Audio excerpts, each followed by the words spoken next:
हरे कृष्णा कृष्ण कृष्ण हरे हरे, हरे राम राम राम हरे हरे। ज्ञानातिमिरन्दस्य ज्ञानाञ्जनशलाकया चक्षुरुन्मिलितं येन तस्मै श्रीगुरुवे नमः। श्रीचैतन्य मनोभीष्टं स्थापितं येन भूतले स्वयं रूप कदा मह्यं ददाति स्वपदान्तिकं। वन्देऽहं श्रीगुरु श्रीयुतपदकमलं श्रीगुरुं वैष्णवांश्च श्रीरूपं साग्रजातं सहगणा रघुनाथान्वितं तं सजीवं साद्वैतं सावधूतं परिजनसहितं कृष्णचैतन्यदेवं श्रीराधा कृष्णपादान् सहगणा ललिता श्रीविशाखान्वितं च। नमो विष्णुपदाय कृष्णप्रस्थाय भूतले श्रीमते भक्तिवेदांत स्वामिनिति नामिने। नमस्ते सरस्वती देवे गौरवाणी प्रचारिणे निर्विशेषा शून्यवादी पाश्चात्यदेशतारिणे। वंशाकल्पतरुभ्यश्च कृपासिन्धुभ्येव च पतितानां पावनेभ्यो वैष्णवेभ्यो नमो नमः।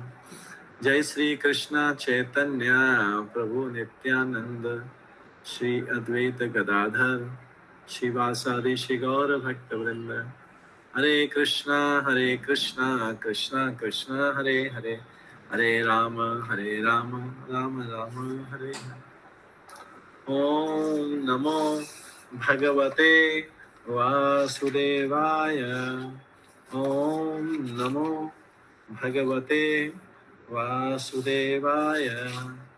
ओम नमो भगवते वासुदेवाय। नारायणं नमस्कृत्य नरं चैव नरोत्तमं देवीं सरस्वतीं व्यासं ततो जयमुदीरये। नष्टप्रायेषु भद्रेषु नित्यं भागवत सेवया भगवते उत्तमश्लोके भक्तिर्भवति नैष्ठिकी। कृष्णाय वासुदेवाय देवकी नंदनाय च नंद गोप कुमाराय गोविंदाय नमो नमः। हरे कृष्णा। आज के श्रीमद् भागवतम क्लास में सभी भक्तों का स्वागत है। कल हम श्रवण कर रहे थे श्रीमद् भागवतम के कैंटो 1 पहले स्कंद के चैप्टर 2 दूसरे अध्याय के श्लोक नंबर 23 23 नंबर श्लोक 22 से श्रवण किया था। आज 23वें श्लोक से श्रवण करेंगे। कल हमने इसमें श्रवण किया था कि भगवान जो है भगवान कृष्ण स्वयं रूप भगवान है और 22वां हो गया था। हाँ 22वां हो गया था। और हमने किया था कि भगवान जो है सदा अपनी लीला करते रहते हैं। पूरा हो गया था या केवल अनुवाद हुआ था? पूरा हो गया था। पूरा हो गया था। श्योर? खाली ट्रांसलेशन का नहीं था? ना। तो हमने श्रवण किया था कि भगवान कृष्ण जो है स्वयं रूप भगवान है और उनके 6 अवतार की कैटेगरी बताई थी। पुरुषावतार, गुणावतार, लीलावतार, युगावतार, शक्तिवेश अवतार और मनंत अवतार, ये 6 कैटेगरी होता है। और भगवान श्री कृष्ण ईश्वर के आदि रूप हैं और दिव्यता की इति है। भगवान इति है, वहीं पे खत्म होता है उनकी दिव्यता। और श्री कृष्ण बलदेव के अतिरिक्त भगवान के जो रूप हैं, दूसरे रूप हैं, वो भी हैं भगवान के बलदेव, संकर्षण, वासुदेव, अनिरुद्ध, प्रद्युम्न, ये सब रूप हैं, नारायण हैं। लेकिन जैसी दिव्यता भगवान कृष्ण के साथ स्थापित हो सकती, भगवान कृष्ण जैसे सारे रसों को प्रदान कर सकते हैं, वैसा दूसरे लोग नहीं कर सकते हैं। हमने इसका उदाहरण भी पढ़ा था, सुना था कि जैसे भगवान नरसिंह माधुर्य प्रेम नहीं दे सकते। भगवान नरसिंह कभी माधुर्य प्रेम नहीं दे सकते, उसके लिए भगवान कृष्ण का अवतार है। और भगवान कैसे रामचंद्र भी, जो भगवान रामचंद्र है वो वात्सल्य प्रेम नहीं दे सकते या ले नहीं सकते, लेकिन जो कृष्ण है सारे अवतारों में वो सारे रसों का आदान प्रदान एक साथ कर सकते हैं। आज हम 23 श्लोक से शुरू करेंगे। हाँ, सनातनी पद्मा देवी दासन जी, दासी माता जी। हरे कृष्ण प्रभु जी। जनक तो भगवान रामचंद्र वात्सल्य प्रेम क्यों नहीं दे सकते? वो तो बाल रूप में आए थे ना। हाँ, वो बाल रूप में तो उनको वात्सल्य प्रेम मिला था, उनको वात्सल्य प्रेम मिला था, वो मुख्य प्रेम नहीं था। भगवान रामचंद्र किस लिए फेमस है? मुख्यतः मर्यादा पुरुषोत्तम राम के रूप में। ऐसा नहीं कि सब में सारे रस नहीं है, सब में सारे रस है, लेकिन उनका मुख्य रस क्या होता है, मुख्य गुण क्या है? भगवान लीला पुरुषोत्तम है कृष्ण, जबकि रामचंद्र को मर्यादा पुरुषोत्तम बोला जाता है। तो भगवान के सारे रूप में कुछ न कुछ है। नरसिंह भगवान ने भी तो वात्सल्य रस प्रदान किया था प्रहलाद महाराज को, लेकिन क्या मुख्य वात्सल्य रस देने के लिए आए थे? नहीं, प्रहलाद की रक्षा करने के लिए आए थे। तो मुख्य काम कौन सा है? सारे भगवान के सारे रूपों में दूसरे रस भी, लेकिन बहुत छोटी मात्रा में। जो मेन रस है उसके नाम से वो जाने जाते हैं। भगवान कृष्ण लीला पुरुषोत्तम के नाम से जाने जाते हैं। लीला में अलग प्रकार की लीला करते हैं। रामचंद्र मर्यादा पुरुषोत्तम माने जाते हैं। और भगवान के जो दूसरे रूप में अलग अलग, जैसे कुर्म है, वराह है, वामन है, सब में कुछ न कुछ तो रस तो हो गई से। अब वराह में देखा जाए तो वराह ने पृथ्वी देवी को अपने जो दांतों के ऊपर उठाया था, पृथ्वी देवी को अपने दांतों के ऊपर उठा के फिर उसको स्थापित किया था, और तब से पृथ्वी देवी इनकी पत्नी कहलाती, पृथ्वी देवी इनकी पत्नी कहलाती, भू वराह उनकी शक्ति। लेकिन ये मुख्य रस ये देने के लिए नहीं आया था, मुख्य रस दूसरा था। सबके मुख्य रस अलग अलग है। नरसिंह भगवान मुख्यतः वात्सल्य रस देने के लिए नहीं आए थे, वो तो प्रहलाद महाराज की हिरण्यकश्यप की रक्षा करने के लिए आए थे, लेकिन उस बीच में उन्होंने वात्सल्य भी बताया था। ये ध्यान रखना कि कौन किसके लिए आया है। इसका मतलब ये नहीं कि बाकी छोटे छोटे रस में वो उसमें नहीं हो, लेकिन वो रस मुख्य नहीं बनाते। वो अवतार जिस चीज के लिए लेते हैं वो मुख्य रस होता है, बाकी रस भी गौण के रूप में आते हैं, छुपे रहते हैं। देखिए, तो भगवान मुख्यतः ये लीला और भक्त जो कृष्ण भागवत गीता में बोलते हैं, परित्रणाय साधु नाम। पहला आता है परित्रणाय साधु नाम, दूसरा आता है विनाशाय दुष्कृता, तीसरा आता है धर्म संस्थापना समूह में ये गई। लेकिन भगवान के कई अवतार ऐसे हैं कि जो केवल धर्म की स्थापना के लिए आते हैं। यहाँ पे भगवान की गीता में कौन सा नंबर आ रहा है? धर्म स्थापना तीसरा नंबर आ रहा है। लेकिन कई ऐसे अवतार हैं जो केवल धर्म की स्थापना के लिए आते हैं। मत्स्य अवतार में भगवान वेदों की रक्षा की, ठीक है। तो मुख्य ये रहता है, बाकी छोटा छोटा रहता है, उसको दिखाया नहीं जाता है। पहला जो मुख्य काम है उसके लिए होता है, ठीक है। 23वां श्लोक पढ़ते हैं।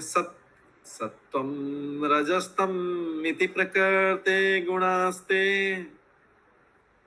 युक्ता परपुरुषेकैः यस्य धत्ते सितादये हरिविरंशि हर इति संज्ञा श्रेयांसि तत्र खलु सत्वतनो नृणां शिव। अभी भगवान का भौतिक प्रकृति से कोई संबंध है क्या?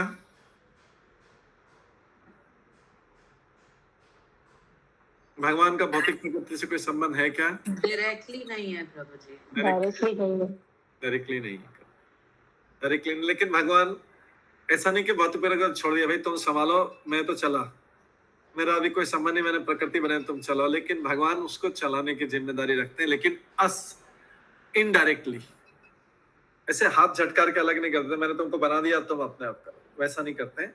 डायरेक्टली भी उसमें इन्वॉल्व नहीं होते हैं, लेकिन क्या करते हैं, इनडायरेक्टली जो है उनको भगवान देखते रहते हैं।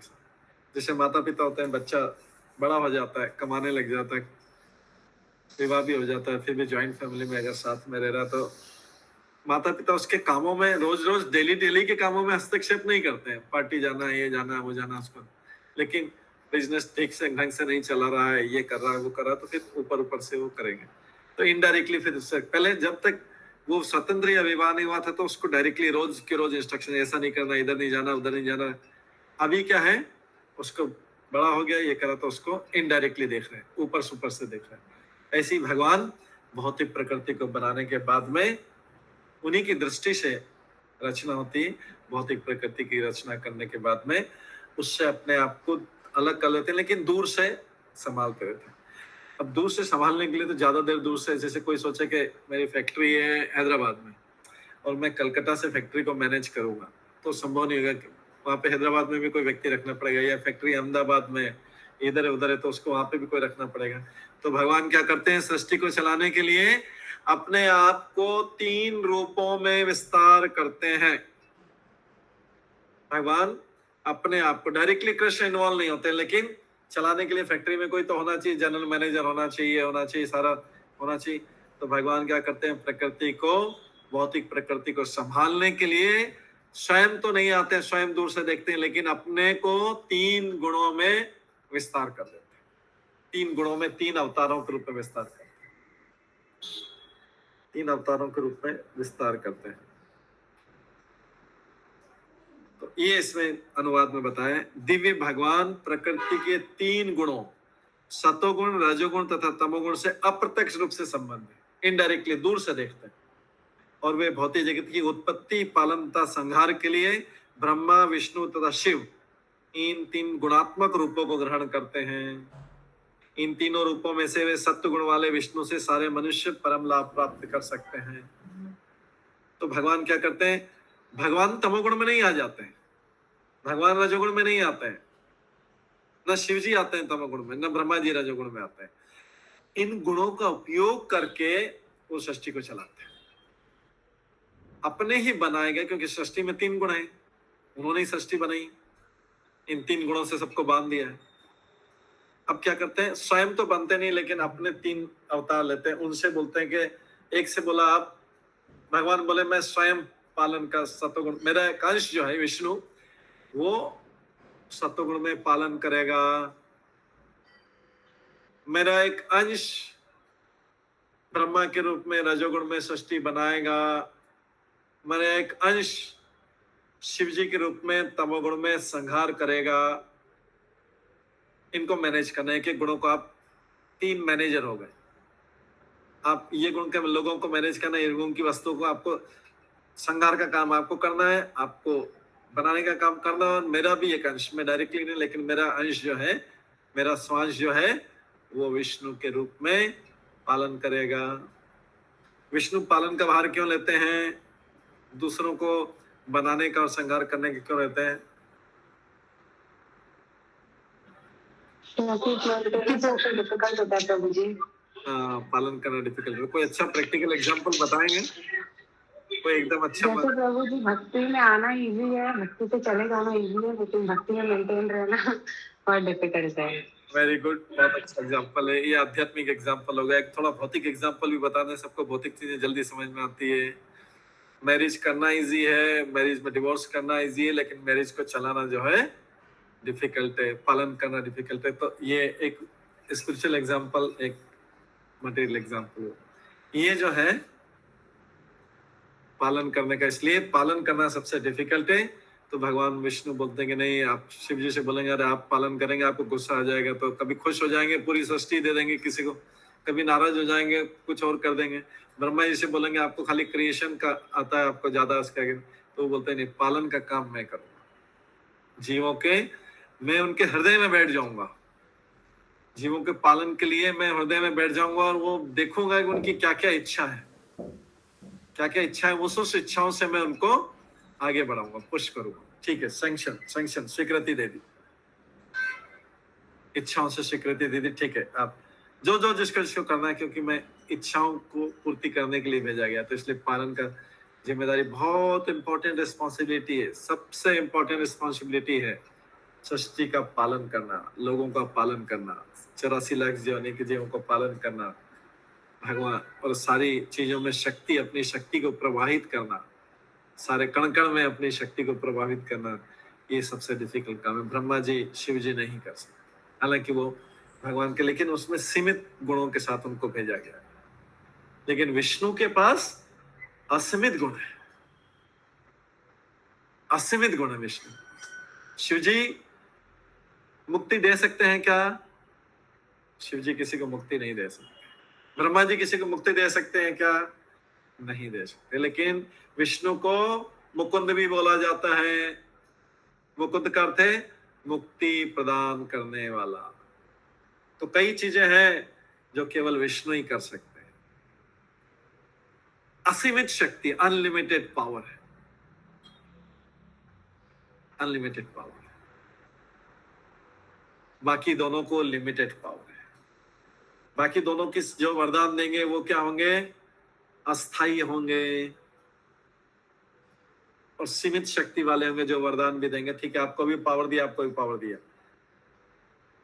जैसे आप उनके दो पुत्र हैं, व्यक्ति कोई मालिक है, स्वयं पिता है, उसके दो पुत्र हैं। एक पुत्र को बोल दिया बेटा तुम जो है एक डायरेक्टर बनो, एक मैनेजिंग डायरेक्टर बनो, लेकिन मैं चेयरमैन बना रहा हूं। चेयरमैन मतलब असीमित शक्ति, अनलिमिटेड पावर। लेकिन मैनेजिंग डायरेक्टर को कुछ सीमित पावर है, डायरेक्टर को कुछ सीमित पावर है, लेकिन वो चेयरमैन को असीमित पावर है। भगवान क्या है? विष्णु, वो असीमित पावर अपने पास में रखते हैं, इसके द्वारा पालन करते हैं। तो तीनों का समझ में आया? तीनों का बोले भौतिक एग्जाम्पल से, आध्यात्मिक एग्जाम्पल से ये समझ में आया। तो एक उत्पत्ति करता है ब्रह्मा जी, विष्णु जी पालन करते हैं और शिव जी श्रृंगार करते हैं। कोई सामान्य व्यक्ति होगा, किसी सड़क पे जाते हुए व्यक्ति से पूछता है, बोले कि ब्रह्मा विष्णु तो समान हो गए, ब्रह्मा विष्णु महेश समान हो गए, हम तो तीनों की पूजा करते हैं। लेकिन जो भागवतम पढ़ेगा उसको पता रहता है किसके पास असीमित शक्ति है और किसके पास सीमित शक्ति है। अदरवाइज लोग बोलते प्रभु भगवान ने तो ब्रह्मा विष्णु महेश बनाए, तीनों बराबर ही तो हुए। हम तो बोलते हैं हर जगह ब्रह्मा विष्णु महेश, ब्रह्मा विष्णु महेश, लेकिन यहाँ पे पता होना चाहिए कि जो ब्रह्मा विष्णु महेश है उन तीनों में विष्णु जो है, इसलिए बोला गया इन तीनों रूपों में सत्व गुण वाले विष्णु से सारे मनुष्य परम लाभ प्राप्त कर सकते हैं। पालन करने वाले से उनको असीमित शक्ति है, वो भौतिक भी दे सकते हैं, आध्यात्मिक वर भी दे सकते हैं, और किसी को भी भक्त बना सकते हैं, किसी को भी मुक्ति भी प्रदान कर सकते हैं।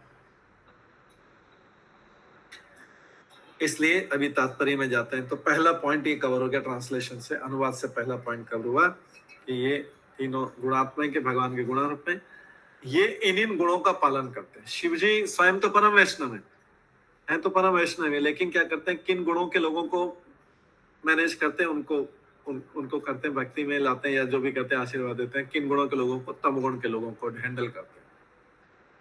ब्रह्मा जी रजोगुण के चीजों हैंडल करते हैं, सारी षष्ठी को बनाना, फिर बिगाड़ना, फिर अगले दिन बनाना, फिर बिगाड़ना, फिर अगले दिन बनाना, फिर बिगाड़ना, रोज का रोज। फिर सुबह से उठ के बनाना, षष्ठी की रचना करना। ब्रह्मा जी हर दिन के शुरू में यही करते हैं, फिर भगवान की स्तुति करते हैं, ये उनका रोज का। विष्णु को कोई काम नहीं है, केवल पालन करते हैं। पालन करते कर सबकी अपनी इच्छाएं जान के उसके अकॉर्डिंग किसकी इच्छा पूरी करनी है, किसकी नहीं करनी है, ये पालन करते। किसकी कब इंडिविजुअल की कब डेथ आनी है, सब कुछ आना है, वो यमराज और उनके माध्यम से सब लोग पालन। तो यहाँ पे बताया गया भगवान श्री कृष्ण की भक्ति जो है उनके पूर्ण अंशों के रूप में की जाए। ये जो है विष्णु उनके पूर्ण अंश हैं, विष्णु उनके पूर्ण अंश हैं। ब्रह्मा जी आंशिक अंश है, शिव जी भी आंशिक अंश। शिव जी ब्रह्मा से ऊपर है, लेकिन दोनों आंशिक अंश। लेकिन विष्णु पूर्ण अंश है, इसलिए हमने बोला उनके पास असीमित पावर है, अनलिमिटेड पावर। हालांकि विष्णु वात्सल्य रस माधुर्य रस प्रदान नहीं कर सकते, लेकिन वो उसके लिए फिर कृष्ण के पास जाना पड़ेगा। बट पावर की, जहां तक पावर की बात है, असीमित पावर है, विष्णु कुछ भी कर सकते। तो किसकी पूजा करनी चाहिए, इसमें क्या विचार है सब लोग इतना सब समझने के बाद में? कृष्ण की पूजा। हाँ, कृष्ण की या विष्णु की। अगर किसी को लक्ष्मी नारायण के रूप में विष्णु करनी है तो हम तो लोग तो जानते हैं, चैतन्य महाप्रभु ने बता दिया। लेकिन बाकी युगों में, बाकी कलयुगों में भी, दूसरे युगों में जहाँ ज्ञान नहीं, वहां पे भी विष्णु की पूजा करनी चाहिए, क्योंकि असंगति। और जिनको पता है कि कृष्ण पूर्ण पुरुषोत्तम भगवान है, देखिए विष्णु पूर्णांश है, पूर्ण लेकिन अंश, पूर्णांश, और कृष्ण क्या है? पूर्ण पुरुषोत्तम भगवान, अंश नहीं है, अंशी है। कृष्ण को अंशी बोला जाता है, मतलब उनसे अंश निकलते हैं, या अवतारी भी बोला जाता है, उनसे अवतार निकलते हैं। लेकिन विष्णु पूर्णांश, विष्णु के पास भी पूरी पावर है, जहां तक भौतिक जगत को चलाने की आध्यात्मिक, कृष्ण के पास भी पूरी पावर है। विष्णु कृष्ण में अंतर है कि विष्णु जो कृष्ण जो है सारे रसों का आदान प्रदान कर सकते हैं, इसलिए उनमें 64 गुण हैं। कृष्ण जो है सारे रसों का आदान प्रदान कर सकते हैं, सारे गुण, पावर से मतलब नहीं, पावर से भी ऊपर है। प्रेम की, माधुरी की शक्ति, वात्सल्य की शक्ति, ये सब है। वेणु माधुर्य, प्रेम माधुर्य, लीला माधुर्य, गुण माधुर्य, ये सब है। ये शक्ति नहीं, हरि बोल, ये शक्ति नहीं है। शक्ति तो विष्णु और कृष्ण की बराबर है, लेकिन ये जो भगवान के, कृष्ण के और जो 64 गुण है, जो ऐश्वर्य है, इससे प्रेम, इसके द्वारा प्रेम प्रदान करते हैं, वो सब में ऐसा नहीं। हालांकि दूसरे लोग भी प्रेम प्रदान करते हैं, भौतिक जगत में लोग प्रेम प्रदान कर लेते हैं, तो बाकी अवतारों में तो बात ही नहीं। लेकिन जो प्रेम कृष्ण प्रदान कर सकते हैं, वो प्रेम पूरी तरह से विष्णु नहीं, हालांकि शक्ति में बराबर है। तो कृष्ण की शक्ति और विष्णु की शक्ति में अंतर नहीं है। वास्तव में तो जब भगवान कृष्ण आते हैं तो अपने अंदर विष्णु सारे अवतारों को लेके आ जाते हैं। मारने का है सब काम, ये काम, वो तुम देखो, अंदर से वही कृष्ण के अंदर वाले सारे अवतार असुरों को मारने का काम विष्णु करते हैं। कोई और कुछ काम, कोई और अवतार, कोई कुछ काम अवतार। कृष्ण अपनी गाय चराते हैं, बांसुरी बजाते हैं, अपने आप को सारे अवतार अपने अंदर लाते हैं, वो अपना अपना अवतार काम करते रहते हैं। तो कृष्ण जो है अपने आप को किसके लिए रिजर्व रखते हैं? भक्तों को प्रेम प्रदान करने के लिए अपने आप को रिजर्व रखते हैं। हालांकि भगवान आते हैं तो क्या इतना लिखा है भागवत गीता में, परित्रणाय साधुनां विनाशाय दुष्कृतां धर्म संस्थापनाय, लेकिन आते से पहला काम करते हैं, उनको तो भक्ति, अपने भक्त चाहिए, बाकी सब काम उन्हीं के अंदर जो है दूसरे अंश करते रहो। भगवान एकदम टॉप मोस्ट काम करते हैं कृष्ण। हाँ, सनातनी पद्मा माता जी, आपने हैंड रेज किया था, ये आंसर मिल गया? हरे कृष्ण प्रभु जी, जैसे आपने बताया 3 गुणों के अंतर्गत में ब्रह्मा विष्णु कार्य करते, तो ये जो सतोगुण में जो विष्णु आते हैं वो भी पूर्णांश होते, कि जो शुद्ध सतोगुण में रहते हैं वो पूर्णांश? एक को सतोगुण बोला जाता है, ये शुद्ध सतोगुण ही होते हैं। सतोगुण में इसलिए बोला जाता है कि ये सतोगुण को मैनेज करते हैं। सतोगुण जैसे ब्रह्मा जी रजोगुण को मैनेज करते हैं, ये शिव जी तमोगुण वालों को मैनेज करते हैं। विष्णु स्वयं तो शुद्ध सतोगुण में रहते हैं, लेकिन ये जो है सतोगुणी लोगों को मैनेज करते हैं। उसमें देवता भी आ गए, मनुष्य भी आ गए, सत्य, क्योंकि देवता भी तो सतोगुण में है, तो उनको भी मैनेज करना होता है। सतोगुण वालों को मैनेज करते हैं। शिव जी भी तमोगुण वालों को मैनेज करते हैं। शिव जी स्वयं तमोगुण में नहीं है, कभी भी ये मत समझ लेना कि शिव जी शुद्ध सतोगुण में है। शिव जी भी शुद्ध सतोगुण में, परम वैष्णव है। ब्रह्मा जी भी ऑलमोस्ट शुद्ध सतोगुण में है। अगर भगवान के अवतार के रूप में आते हैं तो पूरे सतोगुण, शुद्ध सतोगुण में रहते हैं। कई बार जीव भी ब्रह्मा बन जाते हैं। तो इसलिए ये समझना कि ये तो हमेशा शुद्ध सतोगुण में रहेंगे तीनों लोग, लेकिन ये जो चीज इनके हाथ में दी हुई है, जिन लोगों को करना है, वो तमोगुण में हो सकते हैं, वो रजोगुण में हो सकते हैं, वो सतोगुण में हो सकते हैं। तो तमोगुण वालों को, भूत प्रेतों को, राक्षसों को, पिशाचों को किसको मैनेज करते हैं? शिव जी मैनेज करते हैं। विष्णु जी उनको एंटरटेन नहीं करते, भाई मेरे पास नहीं, आप उधर ही जाइए, शिव जी के पास ही जाइए। दूसरे रजोगुण वाले मनुष्य रहते हैं, उनको बोलते हैं ब्रह्मा जी, क्रिएशन ये हो जाए, वो जाए, क्रिएशन में ये हो जाए, वो हो जाए, वो सारा हो जाए। लेकिन वो स्वयं सतोगुण वालों को मैनेज करते हैं। ठीक है, भूत प्रेत पिशाच डायरेक्टली विष्णु के पास जाते नहीं, जाने से भी डरते हैं। उनको जाना हो, कुछ मांगना हो, तो क्योंकि वो तो भगवान विष्णु के पास वही जाएगा, वही आकर्षित होगा उनसे जो शुद्ध सतोगुण की तरफ जा रहा हो। तो तीनों, ये सब तीनों लोग शुद्ध सतोगुण में रहते हैं। जब ये गुणावतार रूप में, कई बार जीव ब्रह्मा के रूप में आता है, थोड़ा सा कम रहता है शुद्ध सतोगुण में, लेकिन उसके रूप में शुद्ध। लेकिन ये जिस चीज को कर रहे हैं, जैसे कोई व्यक्ति है,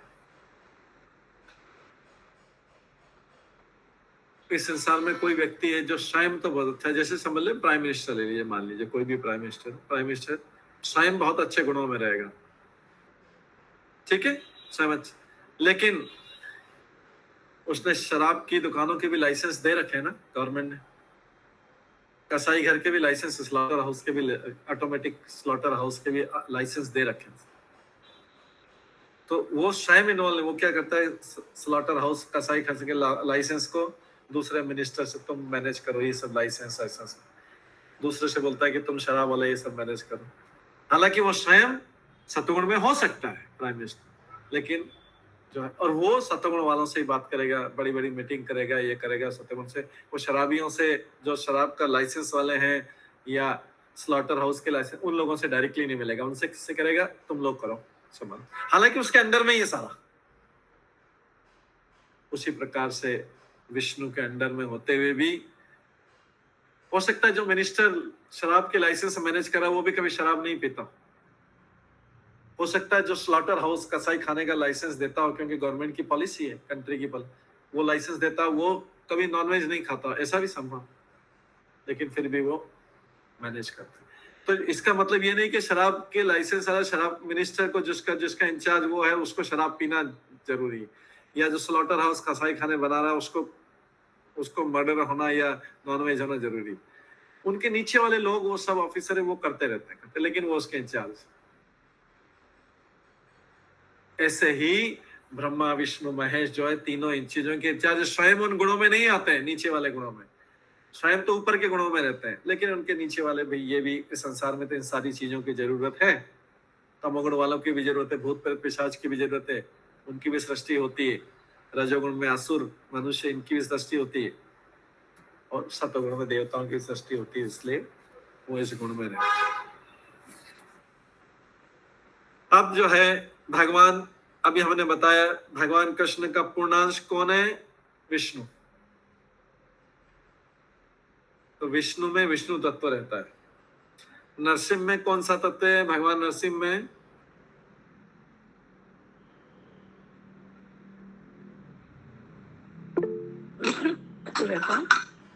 विष्णु तत्व रहता है। ओके, कूर्म अवतार में कौन सा तत्व रहता है, कूर्म अवतार में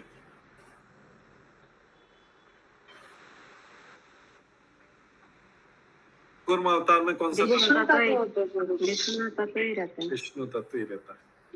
तो ये भगवान के स्वांश कहलाते हैं, जिसमें विष्णु तत्व रहता है, उसको क्या बोलते हैं, स्वांश बोलते हैं। स्व अंश, स्व मतलब क्या होता है, अपना, स्वजन होता है ना, अपने अपने जन, अपने अपने लोग, स्वजन, स्वतंत्रता, ये स्व जो है, स्वतंत्रता का मतलब होता है अपना तंत्र, अपना तंत्र मतलब अपना सिस्टम चलाना, उसको बोलते हैं स्वतंत्र। ऐसे ही भगवान के जो है कृष्ण के अंश है, स्वांश कहलाते हैं, जो अवतार होते हैं स्वांश, स्व अपने अंश कहलाते हैं। हाँ, प्रोनाउंसिएशन सही कर दिया नित्य रूप कृष्ण प्रभु ने, नहीं तो कई बार बोलने में गड़बड़। स्वांश, ये सब जो है विष्णु तत्व है, स्वांश कहलाते हैं सारे। नरसिंह, वराह, वामन, ये सारे अवतार। स्वाति अग्रवाल माता जी ने हैंड रेज किया है। हरे कृष्णा प्रभु जी, सादर प्रणाम। प्रभु जी, ये आपने बोला ना कि विष्णु तत्व, लेकिन ये पूर्णांश है। हाँ, एंड ये नरसिंह भगवान, वरा भगवान, ये स्वांश है। नहीं, ये भी पूर्णांश, ये भी पूर्णांश है। स्वांश एंड पूर्णांश सेम। ये पूर्णांश सेम है। स्वांश कृष्ण के हिसाब से बोल रहे हैं, मैं कृष्ण के हिसाब से बोलूंगा तो कृष्ण इनको बोलते हैं स्वांश, मेरे अंश सा। और पावर के हिसाब से देखा जाए तो इसलिए दोनों एक, आप अभी एक ही समझ लिए कि दोनों पूर्णांश स्वांश एक ही। ठीक है प्रभु जी। हाँ, पूर्णांश इसलिए बोलते हैं कि सारी पावर है इस चीज को बताने के लिए पूर्णांश, बाकी सब लोग स्वांश ही हैं। ये भगवान के स्वयं के अंश, कृष्ण के अंश। तो श्री कृष्ण स्वयं इन्वॉल्व नहीं होते। श्री कृष्ण जो है स्वयं इन्वॉल्व नहीं है, तो वो क्या करते हैं, सबसे पहले अपने लेफ्ट हैंड से राधा रानी को अपनी शक्ति को प्रकट करते, लेफ्ट साइड से, राइट साइड से दाहिने हाथ की तरफ से बलदेव जी को प्रकट कर, दाहिने हाथ से बलदेव जी को प्रकट कर। हाँ, संजय शाह प्रभु हैंड रेज किए। संजय शाह प्रभु ने क्या है, स्वाति माता जी के हैंड रेज है पहले से, ठीक है। तो यहाँ पर जो है, तो भगवान क्या करते हैं, जैसे किसी भी चेयरमैन को कंपनी चला नहीं देती, कि सबसे पहले क्या करता है, एक CEO, chief executive officer appoint कर देता है। चेयरमैन को कंपनी चलानी है, उसकी नई जगह खोलनी, तो सबसे पहले ढूंढता है पोजीशन सीईओ की, चीफ एग्जीक्यूटिव ऑफिसर की, जो कंपनी को आगे, या प्रेसिडेंट की, वो आगे चलाएगा, president, vice president, general manager आगे चलाएगा। तो भगवान ने क्या किया, अपने दाहिने हाथ से बलदेव जी को उत्पन्न किया, दाहिने साइड से, हाथ से मतलब दाहिने साइड से, शरीर के दाहिने भाग से बलदेव जी को किया, बाएं भाग से राधा रानी को किया। राधा रानी उनकी शक्ति है, राधा रानी उनकी शक्ति, ठीक है। और वो शक्तियों को आगे उत्पन्न करेगा, उसमें भगवान को आनंद देने वाली शक्ति, ज्ञान शक्ति, क्रिया शक्ति, संकल्प शक्ति, और भी जो भी शक्तियां, सारी शक्ति। और दाहिने हाथ से बलदेव जी ने क्या किया, सारे भगवान के अवतार उत्पन्न किए, विस्तार किए, अवतार किए, और दोनों को दे दिया। भगवान का क्या काम है, गाय चराना, बांसुरी बजाना। गाय चराना, बांसुरी बजाना कौन होता है, गांव वाले। अगर कोई गांव में कोई गाय चरा रहा हो और बांसुरी बजा रहा, तो सब लोग जो शहर वाले बुद्धिमान अपने आप को बोलते हैं, मूर्ख बुद्धिमान लोग क्या बोलते हैं, देखो गाय चरा रहा है, इसको कुछ काम नहीं है, गाय चरा रहा है। किसी से भी चरवा सकता है, गाय खुद चरा रहा है, और ये खेल रहा है, गांव चरा रहा है। कितने अनपढ़ लोग हैं, कितने गंवार लोग हैं, एकदम फालतू है। तो यस, वास्तव में कृष्ण एकदम फालतू है। कृष्ण के पास जो चला रहा है उसको क्या करने की जरूरत है, उसको फ्री रहना चाहिए अपने आप। कृष्ण कर दिया। और संसार के लोग चाहे हमको कुछ बोलते रहे, गांव में गाय चराते, लेकिन वास्तविक आनंद उसी में है। कृष्ण उसी आनंद के साथ में रहते हैं। कोई भौतिक रिस्पॉन्सिबिलिटी, जिम्मेदारी, आध्यात्मिक जिम्मेदारी कुछ भी नहीं लेते हैं। अपने भक्तों के साथ भक्तों को प्रसन्न रखते हैं, स्वयं प्रसन्न रहते हैं, भक्तों को प्रसन्न रहते हैं। प्रसन्न व्यक्ति कौन हो सकता है, जिसके पास कोई जिम्मेदारी नहीं, जिसको केवल खेलना कूदना हो, गाय चराना हो, बांसुरी बजाना हो और सबको खुश रखना हो। इससे प्रूव होता है कि अगर कोई नेगेटिव वे में भी सोचा कृष्ण के पास काम नहीं, इससे प्रूव होता है कि वो भगवान है। क्योंकि भगवान भी अगर कोई काम करने लग गए तो फिर वो भगवान नहीं रहेगा। कंपनी का चेयरमैन भी वर्कर जैसा काम करने लग गया तो फिर चेयरमैन का क्या फायदा रहा। वो तो जो है उसके आंख हिलाने से सारी चीजें इधर उधर चीजें चलने लगती है, उसकी दृष्टि डालने से चीजें चलने लगती है। तो भगवान अपने आप को फ्री रखते हैं और केवल मात्र टॉप मोस्ट काम करते हैं, जो सबसे अच्छा काम है, अपने भक्तों को एंटरटेन करना उनका काम। क्यों एंटरटेन करना, उनका मनोरंजन और उनको खुश रखना क्यों काम है? क्योंकि उन भक्तों ने अपना सारा जीवन उस भगवान की सेवा में लगा दिया, उन भगवान को प्राप्त करने में लगा दिया। तो भगवान बोलेंगे अभी तुमने सारा मेहनत कर लिया, अब मेरे पास आ जाओ, फ्री रहो, आनंद ही आनंद करो, हम सारे चीज ऐसे करेंगे जिसमें आनंद हो। तुमने बहुत कर लिया, बहुत सेवा कर ली। तो वो भक्त वहां जाके भगवान के साथ रहते हुए फिर भी उनको अपना प्रिय मानते हैं, उनका आदर कम नहीं होता। जैसे कोई व्यक्ति किसी के साथ रहते तो उसका आदर कम हो जाता है। एक कोई बहुत बड़ा परम वैष्णव है, दूसरा कोई छोटा उनके साथ रहने लग जाए, कम वैष्णव है, वो दोनों साथ रहते हैं तो छोटा वैष्णव समझने लग जाए कि ये परम वैष्णव भी मेरे बराबर वैष्णव है, दोनों एक साथ। लेकिन ये लोग ब्रजवासी या दूसरे जो भगवान कृष्ण के भक्त, इवन विष्णु के भक्त, कभी भी अपने आप को उनके बराबर नहीं समझते, लेकिन उनके साथ रह के प्रसन्न रहते हैं। कोई जिम्मेदारी नहीं, कोई चिंता नहीं कुछ।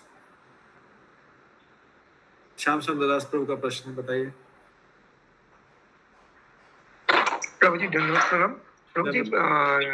प्रभु जी पहले राधा रानी आए या पहले बलदेव जी आए? साथ में आए दोनों। अच्छा, दोनों साथ में, क्योंकि जो धाम का निर्माण है वो बलदेव जी करते हैं और उसमें शक्ति ज्यादा सारा कार्यकलाप जो है करती, दोनों साथ में।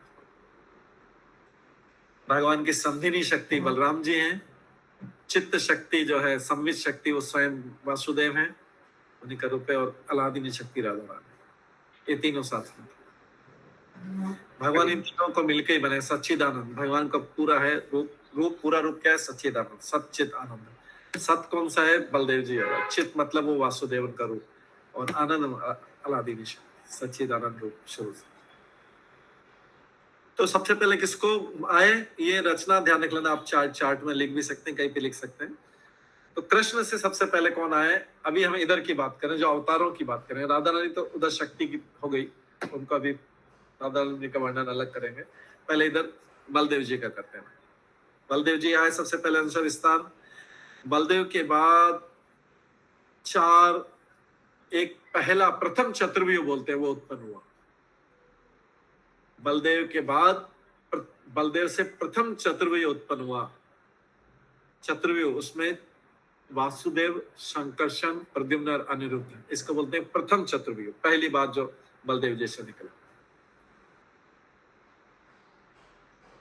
क्या क्या आ गया इसमें? वासुदेव, संकर्षण, प्रद्युम्न और अनिरुद्ध। अब ये संकर्षण जो है, इस संकर्षण ने वैकुंठ लोक में नारायण को उत्पन्न किया। इनसे नारायण निकले, वैकुंठ लोक वाले नारायण। फिर उस नारायण से फिर चतुर्व्यूह बनाए को, फिर वासुदेव, संकर्षण, प्रद्युम्न, अनिरुद्ध, उनको बोलते हैं द्वितीय चतुर्व्यूह। उसको क्या बोलते हैं? द्वितीय चतुर्व्यूह। आ रहा है समझ में? कोई कंफ्यूज तो नहीं हो रहा है? एक्चुअली हमारे पास चार्ट होगा तो हम बताएंगे, कभी चार्ट मिलेगा तो बना हुआ है। क्या बोले प्रभु जी? द्वितीय चतुर्व्यूह। चतुर्व्यूह, चार लोगों का व्यू, चार लोगों का ग्रुप, दूसरा ग्रुप बना। ये दूसरा ग्रुप है, नाम वही है, वासुदेव, संकर्षण, प्रद्युम्न, अनिरुद्ध है। ये दूसरा ग्रुप बना है, वैकुंठ में बना। ये ग्रुप कहाँ रहता है? वैकुंठ में रहता है। वासुदेव, संकर्षण, प्रद्युम्न, अनिरुद्ध। फिर उस जो दूसरे वाले संकर्षण से उसमें क्या हुआ? तीन विष्णु बने। कर्णोदक्षाय विष्णु, गर्भोदक्षाय विष्णु और क्षीरोदक्षाय विष्णु।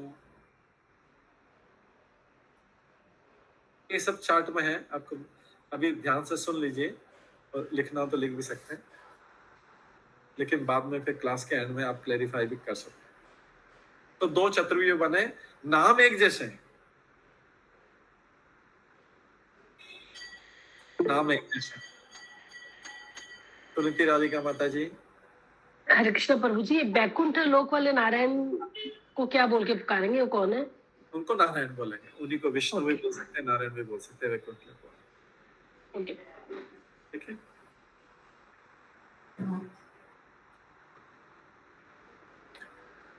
तो ये आ गया। तो दूसरे वाले संकर्षण से कौन बने? तीन विष्णु बने, कारणोदक्षाय विष्णु, गर्भोदक्षाय विष्णु और क्षीरोदक्षाय विष्णु। इसके आगे बताएंगे तो फिर सब लोग कंफ्यूज हो जाएंगे, इसलिए यहीं पे स्टॉप करें। आगे ब्रह्मांड बनाने का वो अभी नहीं बताएंगे, तो बहुत सारा एक साथ में हो जाएगा, फिर आगे के चैप्टर्स में आएगा। इसमें से जो तीनों विष्णु, सुमना करेंगे माता जी। प्रभु जी एक बार फिर से बोलिए ना। कौन सा वाला? फिर से बोलो, शुरू से बोल देता हूं, एक बार ध्यान से सुन लीजिएगा सब लोग, ध्यान से। भगवान कृष्ण के दाहिने भाग से बलदेव जी निकले। अभी हम राधा रानी की बात नहीं कर रहे हैं, बाएं हाथ से राधा निकली, वो शक्ति का वर्णन है अलग। दाहिने हाथ से बलदेव जी निकले। बलदेव जी प्रथम विस्तार हैं भगवान के। यहां से भगवान फ्री हो गए, बलदेव जी को करके फ्री हो गए। तो प्रथम विस्तार कौन है? बलदेव जी। बलदेव जी से एक चतुर्व्यूह निकला। चतुर्व्यूह मतलब बोलते हैं चार का ग्रुप। चतुर्व्यूह मतलब चार का ग्रुप निकला एक बलदेव जी से। वासुदेव, संकर्षण, प्रद्युम्न और अनिरुद्ध, ये पहला ग्रुप निकला बलदेव जी से। इसको बोलते हैं प्रथम चतुर्व्यूह। ये स्पेलिंग आप देख सकते हैं, एनकेडी प्रभु ने किया। प्रथम चतुर्व्यूह मतलब पहला ग्रुप है, उनसे निकला जी। ठीक है, यहां तक सबको समझ में आ गया? प्रथम चतुर्वेद हो गया। इस चतुर्वेद में कौन कौन है? वासुदेव, संकर्षण, प्रद्युम्न और अनिरुद्ध हैं। हरे कृष्ण प्रभु जी। हाँ जी। तो संकर्षण से तो दूसरा चतुर्व्यूह निकले, तो बाकी जो 3 जन है वो कहाँ गए? तो वो क्या करते हैं? वही रहे, आप उनकी चिंता मत करो, वही है। अच्छा। आप उनकी चिंता मत करो, आगे किससे कौन सा निकल रहा है, वो वही के वही है। जो हाँ, तो इस प्रथम चतुर्वेद में से जो संकर्षण है, इनसे फिर नारायण निकले, और फिर नारायण से जो है, नारायण के बाद क्या हुआ? नारायण से दूसरे संकर्षण और जो है नारायण से जो 4 निकले, फिर कौन कौन से? वासुदेव, संकर्षण, प्रद्युम्न, अनिरुद्ध। फिर जो दूसरे संकर्षण हैं नारायण से निकले, इनसे आगे संकर्षण से आगे क्या निकले? कारणोदक्षा विष्णु, गर्भोदक्षा विष्णु और क्षीरोदक्षा विष्णु। क्षीरोदक्षा विष्णु ये वही है जो हमारे हृदय में परमात्मा के रूप में बैठते हैं, क्षीर सागर में निवास करते हैं। गर्भोदक्षा विष्णु वही है जिनसे ब्रह्मा जी निकलते हैं, ये गर्भ सागर में, गर्भोदक्षा सागर में निवास करते हैं। और करुणोदक्षा विष्णु वही है जिनके शरीर से बबल, ऐसे जैसे बबल होते हैं, ब्रह्मांड निकलते रहते हैं कंटिन्यूसली, ब्रह्मांड। करुणोदक्षा विष्णु कारण सागर में सोते हैं। ठीक है, खुशबू शाह माता जी। हरे कृष्ण प्रभु जी, दंडवत प्रणाम। प्रभु जी, पहले चतुर्वेद के संकर्षण से नारायण निकले, आपने कहा। यस। और दूसरे चतुर्वेद के संकर्षण से तीन विष्णु निकले, क्षीरोदय विष्णु, गर्भोदय विष्णु। ओके प्रभु, थैंक यू। ठीक है, ये इसमें दिया हुआ है इसलिए हमने बताया, इसका वर्णन इसमें तात्पर्य में है। अच्छा प्रभु जी, जो लक्ष्मी माँ जो पैर दबाती है भगवान नारायण के, हाँ। वो वैकुंठ में या वैकुंठ में? वो वैकुंठ कारणागर वैकुंठ में। अच्छा, और बाकी जो तीनों विष्णु जी हैं उनके पास कोई नहीं रहता, वो अकेले चले रहते हैं? नहीं, इसमें भी जो क्षीरोदक्षा विष्णु, गर्भोदक्षा विष्णु के पास भी लक्ष्मी जी रहती है। करुणोदक्षा विष्णु के पास लक्ष्मी जी नहीं रहती, वो प्रदर्शित नहीं करते हैं, वो बहुत बिजी रहते हैं, वो ब्रह्मांड के ब्रह्मांड बनाते जा रहे हैं। लक्ष्मी जी उनके पास भी रहती है, लेकिन वो पिक्चर में नहीं। वो सब हर विष्णु के साथ में उनकी शक्ति जरूर रहती है, लेकिन कई जैसे करुणोदक्षा विष्णु के साथ में शो नहीं करते, क्योंकि वो बिजी है, पूरे टाइम बिजी है, वो उनके पास टाइम ही नहीं है। हालांकि उनकी शक्ति रहती है, लेकिन उन्हीं के पास निवास करते हैं। लेकिन बाकी विष्णु जो, जैसे क्षीरोदक्षा विष्णु की जो हम लक्ष्मी जी इस जगत में जानते हैं, लक्ष्मी देवी, वो क्षीरोदक्षा विष्णु वाली लक्ष्मी, या फिर अगर नारायण वाली देखेंगे तो नारायण वाली लक्ष्मी। लेकिन अभी जो दीपावली पे जिस लक्ष्मी की पूजा करेंगे, वो असली लक्ष्मी की छाया है, वो ना तो नारायण वाली लक्ष्मी ना कृष्ण वाली लक्ष्मी क्षीरोदक्षा है, वो लक्ष्मी की छाया जिसको देवी के रूप में पूजा करते हैं। जैसे सब लोग धन मांगते हैं, हालांकि असली लक्ष्मी जी सौभाग्य दे सकती है, धन के साथ में स्वास्थ्य भी दे सकती है, सुंदरता भी दे सकती है, बल भी दे सकती है, यश भी दे सकती है, बहुत कुछ दे सकती है। लेकिन लोग खाली वो छाया देवी से केवल धन मांगते हैं। अभी उन्हीं का सीजन आ रहा है, दीपावली के टाइम पे उन्हीं से मांगने का सीजन आ रहा है। अच्छा, जो लक्ष्मी माँ वो सुदामा जी को मतलब देती ना, मतलब उनको यौवन भी दी थी, बहुत सारे धन दौलत दी थी। हाँ, वो लक्ष्मी जी जो है, असली लक्ष्मी जी, वो असली लक्ष्मी, नारायण वाली लक्ष्मी। ठीक है, इसके बाद में इसमें थोड़ा ज्यादा टाइम हो गया, लेकिन हरे कृष्णा प्रभु जी। हाँ जी प्रभु जी, गर्भोदक्षाय विष्णु जो है, जिनकी नाभि से ब्रह्मा जी निकलते हैं, हाँ। वहां पर भी हम लोग कई जगह दर्शन करने जाते हैं तो देखते हैं लक्ष्मी जी हैं संग में। वहां का तो मैंने बोला है ना, मैंने गर्भोदक्षा विष्णु, क्षीरोदक्षा विष्णु को बोला है, मैंने करुणोदक्षा विष्णु के साथ लक्ष्मी जी दिखाई नहीं देती, ये बोला। करुणोदक्षा विष्णु के साथ दिखाई नहीं देती, ठीक है, बाकी दोनों के साथ दिखाई देती है लक्ष्मी।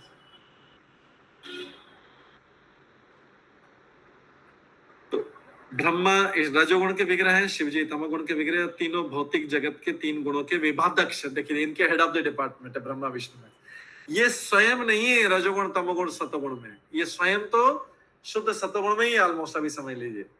विष्णु तो है ही से, बाकी भी, लेकिन इनके अंडर में जो गुण हैं वो रजोगुण तमोगुण सत्वगुण। तो कभी ये कंफ्यूजन नहीं हो जाए कि ये भी, अरे ब्रह्मा जी भी रजोगुण के हैं, शिव जी भी तमोगुण के हैं। ये स्वयं नहीं बदले, इनके अंडर में, जैसे मिनिस्टर के अंडर में कोई लिकर शॉप हो, शराब की दुकान हो, तो इसका मतलब ये नहीं कि मिनिस्टर भी पीता होगा, भाई उसके अंदर में डिपार्टमेंट दिया है, वो चला रहा है।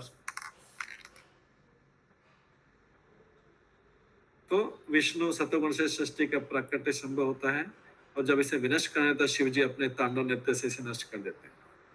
तो भौतिकतावादी तथा मूर्ख मनुष्य क्रमशः ब्रह्मा तथा शिव की पूजा करते हैं। जो भौतिकतावादी होते हैं वो ब्रह्मा जी की पूजा करते हैं अलग अलग रूपों में। देवता भी, क्योंकि ब्रह्मा जी देवताओं की भेड़ है, तो इसलिए जो भी देवताओं की पूजा कर रहे हैं वो कौन से, भौतिकतावादी रजोगुण में, और तमोगुण वाले मूर्ख मनुष्य शिव जी की पूजा करते हैं। किंतु विशुद्ध आध्यात्मवादी शुद्ध सत्वगुण वाले जो है विशुद्ध आध्यात्मवादी सत्वगुण के रूप विष्णु की पूजा करते हैं, क्योंकि विष्णु भी स्वयं शुद्ध सत्वगुण और शुद्ध सत्वगुण के रक्षक। एक्चुअली इस भौतिक जगत के सत्वगुण में से अगर रजोगुण हटा दिया जाए, भौतिक जगत के सत्वगुण को क्यों बोलते हैं, इसको शुद्ध सत्वगुण क्यों नहीं बोलते हैं, क्योंकि इसमें थोड़ा थोड़ा रजोगुण और तमोगुण भी मिक्स। अगर इसमें से थोड़ा सा मिक्सिंग वाला जो हटा दिया जाए, जैसे सोना होता है, गोल्ड होता है, गोल्ड 18 कैरेट या 20 कैरेट के आभूषण बनते हैं, 24 कैरेट के नहीं बनते। तो अगर उसमें से वो जो उसको सोने को मेल्ट करके उसमें से जो इम्प्योरिटी से निकाल दी जाए तो 24 कैरेट का 24 कैरेट का गोल्ड हो जाएगा। उसी प्रकार से भौतिक जगत का जो सत्वगुण है, जो 3 गुण है प्रकृति, उसमें सत्वगुण है, उसमें से अगर रजोगुण और तमोगुण जो थोड़ा थोड़ा मात्रा में मिक्स है उसको हटा दिया जाए, तो वही सत्वगुण जो भौतिक प्रकृति वाला वो शुद्ध सत्वगुण कहलाएगा, वो शुद्ध सत्वगुण कहलाएगा। इसलिए विष्णु के लिए सत्वगुण यूज करते हैं, मतलब वो शुद्ध सत्वगुण स्वयं भी शुद्ध सत्वगुण में स्थित है और अपने भक्तों का भी टेक केयर करते हैं। तो विष्णु जो है परमात्मा के लाखों करोड़ों अभिन्न तथा भिन्न रूपों में प्रकट होते हैं। अब विष्णु से आगे क्या होता है, अभिन्न रूप। विष्णु से अभिन्न रूप जो है अवतार, जो सारे अवतारों का आगे का काम कौन संभालेगा। अभी कृष्ण ने आगे हैंड ओवर कर दिया, फाइनली विष्णु आ गए। सारे अवतार जो है विष्णु से निकलते हैं, लेकिन कृष्ण जो स्वयं है वो विष्णु से नहीं निकलते हैं। तो सारे संसार में लोग क्यों कंफ्यूज होते हैं, देखा संसार प्रभु विष्णु बने कृष्ण बने, सारे तो कृष्ण विष्णु से आते हैं। तो यहां तक वो सही है कि सारे अवतार विष्णु से आते हैं, वो अपने आप को विस्तार करते हैं, लेकिन कृष्ण विष्णु से नहीं आते हैं। वो उनको पता नहीं है कि कृष्ण जो है पूर्ण पुरुषोत्तम भगवान है। उनको पता नहीं कि कृष्ण पूर्ण पुरुषोत्तम भगवान है, सबसे ऊपर है, उधर ध्यान ही नहीं जाता है। तो इसलिए यहाँ कहते सारे अवतार विष्णु से। इसलिए ब्रह्मा जी किसके पास, क्षीर सागर में किसके पास प्रार्थना करने जाते हैं। ब्रह्मा जी जब देवताओं को लेके गए कि पृथ्वी पे बहुत अत्याचार होते, विष्णु बोलते मैं आऊंगा, विष्णु बोलते मैं आऊंगा। विष्णु क्या करते हैं, कृष्ण को फोन करते हैं, डायल करते हैं, मैं भगवान आपके आने का समय आ गया, मैं भी आपके साथ आऊंगा। तो कृष्ण जब आते हैं तो विष्णु भी उनके अंदर आ जाते हैं, प्रवेश कर जाते हैं। सारे अवतार नरसिंह वरामन सब उनके अंदर अवतार आ जाते हैं, सब उनके अंदर, क्योंकि पूर्ण पुरुषोत्तम पूर्ण वाले आ रहे हैं तो सब अंश उनके अंदर चले जाएंगे। क्योंकि नीचे अलग अलग प्रकार के काम रहेंगे पृथ्वी पे, जो ये लव एंड डिवोशन वाला काम है, प्रेम प्यार वाला काम है, वो कृष्ण करेंगे, बाकी सब काम जो है दूसरे लोगों को दे देंगे। ठीक है, समझ में आ गया सबको। इसलिए लोग कंफ्यूज होते हैं कि विष्णु से आए कृष्ण या कृष्ण विष्णु से, उनको पता नहीं लगता कि कृष्ण जो है इन सबके ऊपर, बाकी सारे अवतार विष्णु से आते हैं।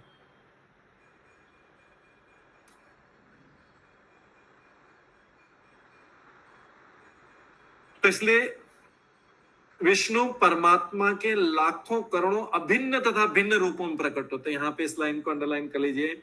अभिन्न रूप कौन से वे, अवतार। अभिन्न रूप कौन से वे, अवतार या स्वांश भी बोल सकते। और जो भिन्न रूप है वो जीव है। तो क्या होता है, अभिन्न रूप विष्णु परमात्मा के लाखों करोड़ों अभिन्न तथा भिन्न रूपों में प्रकट होते हैं विष्णु। तो जो अभिन्न रूप है वो अवतार है, स्वांश। और जो भिन्न रूप है, अलग है, वो है देवता, मनुष्य और बाकी असुर, ये सब सारे लोग।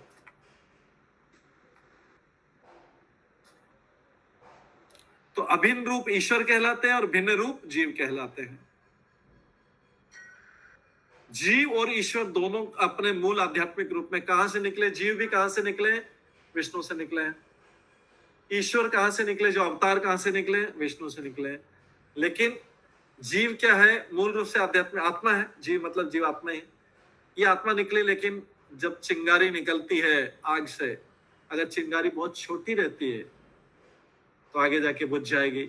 यहाँ बुझने का मतलब है कि वो हवा के कारण, वायु के हवा के कारण और धूल के कणों के कारण वो बुझ जाती है। मतलब उसका ओरिजिनल प्रभाव, वो जो आत्मा अलग हो गई, छोटी है क्योंकि वो अपना प्रभाव भूल जाती है, मूल प्रभाव, और यहाँ के भौतिक जगत के संपर्क में आ जाती है, इसलिए बुझ जाती है। मतलब उसका ज्ञान चला जाता है, भूल जाता है। जबकि जो ईश्वर है वो बड़ा अंश है, वो बड़ा गोला है, आग का बहुत बड़ा गोला है। वो बुझता नहीं, वो कभी नहीं बुझता है। तो वो हमेशा भगवान का स्वांश रहता है, भगवान का अंश, वैसा कि वैसा। वो आग का गोला आग का ही बना था क्योंकि बहुत बड़ा है, बहुत पावरफुल। जबकि चिंगारी जो है बहुत कमजोर है। ये भी निकली विष्णु से ही, तो आगे जाके भौतिक जगत की जैसे चिंगारी निकलती है अग्नि की, हवा और धूल उसमें मिक्स हो जाती है तो उसको बुझा देती है। तो यहाँ पे आत्मा जब अलग हुई तो ये बुझा दिया, मतलब उसका ज्ञान छुप गया, चला गया, और वो आत्मा जो है फिर शरीर में आके यहाँ के भौतिक लोगों में मिक्स हो गई, उसका ज्ञान ओरिजिनल भूल गए। फिर जब उसपे से हवा, उसपे से वो हवा का प्रभाव हटाया जाएगा, धूल का प्रभाव हटाया जाएगा, फिर से चिंगारी दिखने लगेगी। जैसे कई बार रोड पे लगे हुए स्ट्रीट लाइट रहती है, स्ट्रीट लाइट धूल धुआं धूल धुआं धूल धुआं से स्ट्रीट लाइट की कम हो जाती है, इंटेंसिटी कम होते होते बहुत। फिर एक बार उसको कोई चढ़ के पूरा पहुंचेगा, ये करेगा, सब कुछ साफ करेगा। पहले ऐसा करते थे, जब बल्ब होता था तो बल्ब को पूरा साफ करते, एकदम नया, एकदम पूरा तेज प्रकाश आने लगता था। वो बल्ब के ऊपर क्या हुआ?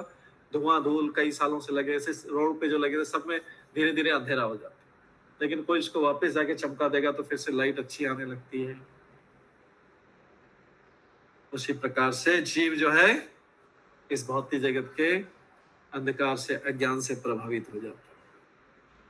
किंतु विष्णु जो है, विष्णु के रूप में वो भगवान हमेशा अपनी शक्ति के वश में रखते, वो आग का गोला जो है, ये अवतार स्वांश है, वो कभी बुझता नहीं है, वैसा के वैसा ही बना रहता है जैसा आग से निकला था, उतनी तीव्रता के साथ में। बिंदु मेहता वाला। हरे कृष्ण जी, धन्यवाद प्रणाम। धन्यवाद। ये तो भगवान राम जी के अवतार को हम लोग कैसे लेंगे? विष्णु के ही है, विष्णु आगे एक्सपांड हो। मतलब जैसे हम लोग बोलते हैं एक चांसा कला पुरुषम में, माने भगवान कृष्ण मेल हो गए। हाँ, कैसे चांसा कला पुरुषम, कृष्णस्तु भगवान से वो है, बाकी सब उनके अंश है। या तो फिर ये अंश के अंश मतलब और भी नीचे आ गया। वो जैसे पृथु महाराज और व्यास देव जी, ये सब अंश के अंश, बाकी अंश में सब, बाकी सब अवतार अंश में आ गए। क्योंकि मैंने भगवान राम जी भी वैसे ही, हाँ, कृष्ण और विष्णु में कोई अंतर नहीं है पावर में। केवल कृष्ण के पास क्या एक्स्ट्रा चीज है वो मैंने बताया, प्रेम और वो सब देने के 4 जो है ऐश्वर्य लगे, 64 कला है, 64 कला है। 64 कला में से 4 कला बस हुई है, बाकी 60 सब में, बाकी सब 60 की कैटेगरी में। नारायण विष्णु रामचंद्र सब 60 की कैटेगरी में आते हैं, 60 की कैटेगरी में। ठीक है, इसलिए रामचंद्र रामायण स्टार्ट करें वाल्मीकि रामायण में कि भगवान विष्णु ने स्वयं अवतार लिया। रामचंद्र जी पूरे विष्णु थे, लक्ष्मण जी में थोड़ा सा कम हुआ था, तो वो उनके 1/4 हैं, जो आपके भरत और शत्रु, इस प्रकार से। थैंक यू प्रभु जी। ठीक है, थैंक यू। तो इसलिए अब भगवान जो इस भौतिक जगत में क्यों आते हैं? जीव भौतिक शक्ति के वश में आ जाते हैं, जैसे हमने बताया, वो अंधेरा हो गया, ऊपर से धूल हो गई, धुआं हो गया, तो वो अंधेरा हो गया, तो जीव भौतिक शक्ति के वश में आ जाते हैं। किंतु विष्णु जो है भौतिक शक्ति को वश में रखते हैं, कंट्रोल में रखते हैं। तो भगवान क्या करते हैं? धूल निकालने आते हैं, धूल हटाने आते हैं, बल्ब को फिर से चमकाते हैं, उसको ट्यूबलाइट को फिर से चमकाते हैं, वो जीव का उद्धार करने आते हैं। ऐसे जीव जो है, जीव क्या भूल जाते हैं भौतिक जगत में आके, तो सोचते हैं कि मैं प्रभु हो गया, मैं विष्णु हो गया, मैं विष्णु का, मैं अंदर से उसकी भावना होती, मैं अभी मेरे ऊपर नीचे कोई नहीं, आगे पीछे कोई नहीं है, तो अपने को प्रभु की इच्छा आंतरिक इच्छा लेकर आते हैं और इस तरह प्रतीक के प्रकृति की तीनों गुणों में फंस जाते हैं, यहाँ के फंस जाते हैं, बहुत कमजोर रहते हैं, अंश शक्ति में बहुत कमजोर है, इसलिए फंस जाते हैं। विष्णु इन शक्ति, विष्णु भी आते हैं इस संसार में, लेकिन वो शक्तिमान पूरे होके आते हैं, वो फंसते नहीं है। इसलिए जो जीव फंस जाते हैं, उनको जो जितना ज्यादा फंसा है उसको उतना निम्न योनि में जाना पड़ता है। जितना ज्यादा कवरिंग हो गया है उसकी चेतना के ऊपर, जितना ज्यादा धूल जम गया है वो उतना यूजलेस हो जाएगा ट्यूबलाइट, और वो कितना काला पड़ गया, सब कुछ पड़ गया, ये फिर भी जल रहा है, थोड़ा सा थोड़ा थोड़ा फिर भी जलता रहे, एकदम कमजोर पड़ गया। तो ऐसे ही जो है जीव जो जितना ज्यादा फंस जाएगा वो उतनी ज्यादा निम्न योनि में जाता जाएगा, उतना लंबे टाइम के लिए हो गया। जो फंस तो गए सारे लोग, जो जितना कम फंसा हुआ है वो उतना निकलने में, बाहर निकलने में इजी रहेगा उसके लिए। तो देवता मनुष्य हायर में रहते हैं, लेकिन बाकी लोग उसमें, बाकी 84 लाख उनमें सब फंस जाते हैं, उनका ज्ञान बहुत कम रहता है। इसलिए जीवों को यहाँ पर अलग अलग अवधि के लिए रहना पड़ता है, अलग अलग इतने इतने समय के लिए रहना पड़ता है। किसी को बहुत लंबा, कोई पेड़ बन गया तो 500 साल रह लिया, कोई दूसरा बना तो कम टाइम रह लिया, अपने अपने अवधि के अनुसार 84 लाख योनि में रहना पड़ता है। और कल्प के अंत में जब ब्रह्मा जी का दिन खत्म हुआ, शाम हुई ब्रह्मा जी की, सब कुछ खत्म करना पड़ता है क्योंकि अगले दिन नई सृष्टि की रचना हुई। डेली का प्रलय ब्रह्मा जी का, डेली का दिन खत्म हुआ, शिव जी ने अपना काम संभाला, सबको नष्ट किया, ब्रह्मा जी ने अगले दिन फिर बनाएंगे भगवान विष्णु की प्रार्थना करके। ये डेली का रूटीन। अब भगवान को क्या मजा आता है इसमें? भगवान को मजा नहीं आता है, जीवों के मजे के लिए भेजा जाता है। जीवों सोचते हैं नहीं मैं अलग से प्रभु बनूंगा, मेरी इच्छा है भगवान से, तो जीवों के मजे के लिए बोल रहे हैं, भगवान को मजा नहीं आता इसमें। ये सब कामों में रूटीन का काम है, रोज का काम है, डेली का काम, ये भगवान को इसमें बिल्कुल मजा नहीं आता। भगवान को तो अपने गोलोक वृंदावन में, वैकुंठ में रहने में मजा आता है, वहीं सब लोग आए मिलने तो वो ज्यादा अच्छा है। यहाँ आना पड़ता है, मजबूरी में आना पड़ता है, भगवान को मजबूरी में आना पड़ता है। जब बहुत बड़े बड़े असुर बन जाते हैं, बहुत सारे हो जाते हैं, स्थिति बहुत बिगड़ जाती है, तो भगवान को मजबूरी में आना पड़ता है। भगवान को मजबूरी में आना पड़ता है। जैसे हमको, कितने लोगों को हॉस्पिटल में पेशेंट को देखने जाना अच्छा लगता है, वैल्यू इधर जाएंगे, हॉस्पिटल भरे रहते हैं, आगे से लेकर पीछे तक पूरा भरा हुआ फुल रहता है, चलने की जगह नहीं रहती। इतने सारे पेशेंट देखने में दिक्कत, लिफ्ट लेके पास जाओ, फिर लिफ्ट में बोलेगा ये अभी टाइम है, ये करे, मजा नहीं आता। ऐसे भगवान को भी इस भौतिक जगत में आने में मजा नहीं आता। लेकिन क्या है कि बुरे भी लोग काफी, कुछ अपने अच्छे लोगों को मिलने आता है। जैसे हम हॉस्पिटल में जाते हैं, फिर भी अपने क्लोज रिलेटिव्स को, नियर एंड डियर वन को मिलने जाते हैं, जाना पड़ता है। अगर कोई बहुत दूर का होता तो नहीं भी जाते, लेकिन नियर एंड डियर वंस भी वहां पे, तो इस परिस्थिति में जाना पड़ता है। भगवान को अपने भक्तों का ख्याल रखने के लिए इधर आना पड़ता है। क्या करें, आना पड़ता है करें। और जो ज्यादा उपद्रव कर रहे हैं उनको मारने के लिए आना पड़ता है, उनको सुधार करने के लिए।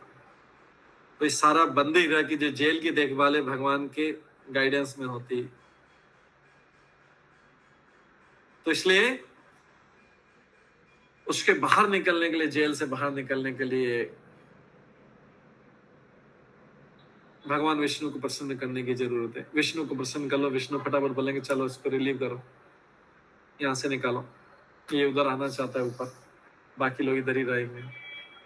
तो इसलिए भगवान विष्णु को करना चाहिए। ये भगवान के विष्णु की भक्ति करेंगे तो इस जेल से बाहर निकल सकते हैं। किंतु जिसको यहाँ पे रहना है वो जेल के जेलर की पूजा करे, उससे रोज जेलर क्या करेगा, उसको बोलेगा चलो अच्छा ठीक है घर से खाना आना दूंगा, किसी को बताना मत, घर से मेरे को थोड़ा रिश्वत दे दो, घर का खाना अलॉट है। वैसे तो जेल में जेल का ही खाना है, लेकिन पहचान वाला जेलर को थोड़ा रोज पैसे दिए तो क्या घर पे किसी को कोई मटन चिकन मंगवाना है, कोई जो भी क्रिमिनल, जो बड़े बड़े क्रिमिनल होते हैं घर पे ऐसे ही मंगवाते हैं, नॉनवेज मंगवाया, ये मंगवाया, ड्रिंक मंगवाई, ये मंगवाया, किसको, जेलर को पैसे देके या उसके आसपास के पैसे। तो जिनको इस भौतिक जगत में रहना है वो देवताओं की पूजा करते रहेंगे, उनको पूजा करते रहेंगे, ये चढ़ाएंगे वो चढ़ाएंगे करते रहेंगे, जेल के अंदर रहेंगे। लेकिन जिनको बाहर निकलना है वो विष्णु से प्रार्थना करेंगे कि हमें बाहर निकाल दो, उनको बाहर निकाल दिया जाएगा। कोई भी देवता जो है, जेलर जेल से बाहर नहीं निकाल सकते। जेलर जो है जेल से बाहर निकल सकते, जेलर अंदर फैसिलिटी चुपचाप दे सकता है। जेल से बाहर निकालने के लिए कोर्ट है, कोर्ट में जजमेंट होगा तब जाके छूटा जाएगा। तो जेल से बाहर निकालेंगे। इधर खाली हमारे भौतिक जगत रूपी जेल में खाली विष्णु ही निकाल सकते हैं, विष्णु ही जेल के बाहर निकाल सकते हैं। जैसे कोर्ट से ऑर्डर आएगा तभी जेल से बाहर निकले। जेलर आपको अंदर अंदर फैसिलिटी दे देगा चुप, लेकिन जेलर का काम होता है जेल की सुरक्षा। जेलर किसी को फ्री नहीं कर सकता, कोर्ट से ऑर्डर आने पे फ्री होगा कोई। उसी प्रकार से विष्णु का ऑर्डर आएगा तो व्यक्ति यहाँ से फ्री हो जाता है भौतिक बंधन से। विष्णु से कोई भी देवता यहाँ से भौतिक जन्म मृत्यु के चक्र से छुड़ा नहीं सकता है, जेलर छुड़ा नहीं सकता। जेलर को मानो देवता, केवल विष्णु ही कर सकते हैं, मतलब कोर्ट ऑर्डर ही कर सकते हैं।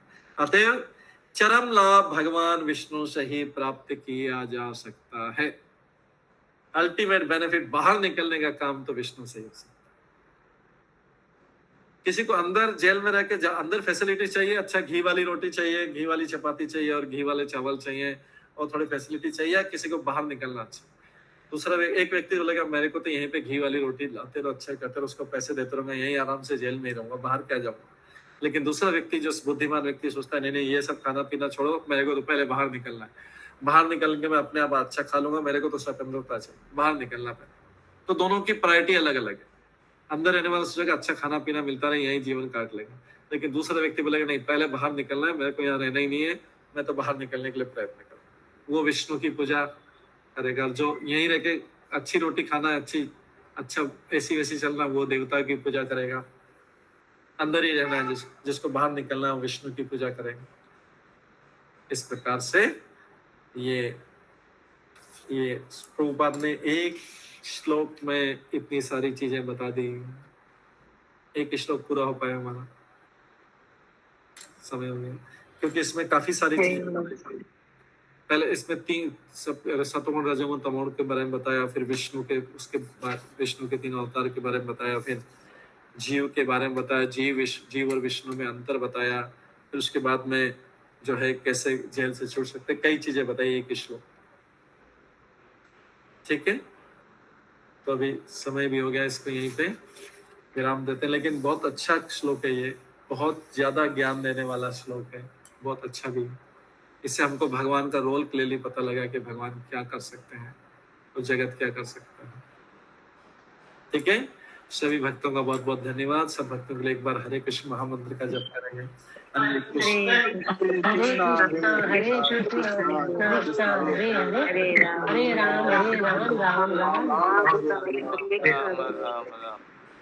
प्रभु जी के लिए भी हरे कृष्ण महामंत्र करेंगे। हरे कृष्ण हरे कृष्ण हरे